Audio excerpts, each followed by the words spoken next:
Hey guys, Matt from Brewliterate Online Homebrew Supplies. You know, we've gone over how to make a brew starter as far as a yeast starter. It's finally getting done on our stir plate here, and you can see how it's agitating. What happens here is you have a lot of oxygen, and it supports the yeast and it gets everything in suspension. We just finished doing a massive, like, imperial stout.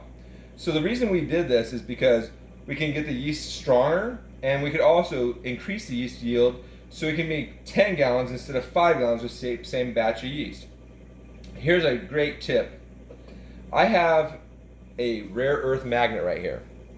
And what I'm going to do is here, I have to pour these yeast right into this batch. So I'm going to turn this off. But we have a magnetic stir bar in the bottom. And I can show you it if I pull it up to the side.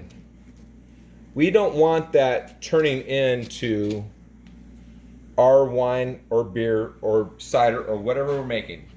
Right now, this yeast is stirred up perfectly for these batches. So here's something I'm going to do. I'm going to pull off our foil, and then I'm going to hook up our torch and do the top of this. Once again, just to make sure we have no bacteria or anything like that. And then, because I put that magnet there, this stir bar is not going to end up in our fermenters. That stir bar always ends up in everybody's fermenters, and they always ask me, how do I keep that from happening? Just buy a good cheap magnet that will hold it, or a good strong piece of steel. Now I'm going to pour half of this in this batch, and half of it in the other. And these guys are going to take off like a rocket ship because we did a starter. They are happy right now. Have a good day, guys. Brew well.